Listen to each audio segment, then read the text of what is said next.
India हवेली की कहानी। एक छोटे से गांव के बाहर एक पुरानी हवेली खड़ी थी। कई वर्षों से बंद हवेली की खिड़कियां टूट चुकी थीं और दीवारें ढह रही थीं। लोग कहते थे कि हवेली में रात के समय अजीब अजीब आवाजें आती थीं, लेकिन कोई भी वहां जाने की हिम्मत नहीं करता था। एक दिन गांव में एक युवक मोहन अपने दोस्तों के साथ हवेली के रहस्यों को जानने का निश्चय करता है।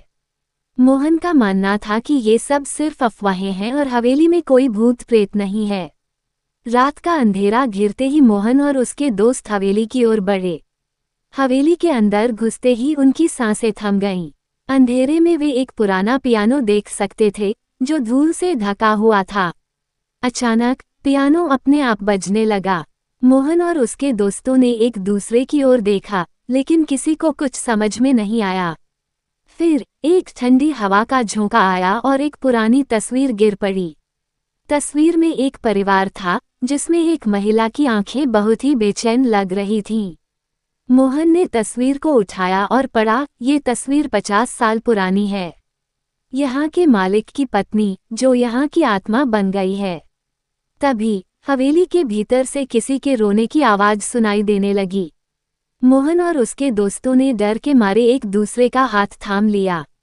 वे धीरे धीरे आवाज की दिशा में बढ़े और एक कमरे में पहुंचे। वहां एक पुराना बिस्तर था, जिस पर एक काले कपड़े में लिपटी हुई महिला की आकृति थी। मोहन की हिम्मत ने साथ छोड़ा, लेकिन उसके दोस्तों ने आगे बढ़ने का फैसला किया। जैसे ही उन्होंने कपड़ा हटाया, एक अंधेरे साए ने उनकी ओर झपट्टा मारा। सबके दिल की धड़कनें तेज हो गईं। उस रात के बाद मोहन और उसके दोस्तों ने हवेली में जाने की कभी हिम्मत नहीं की।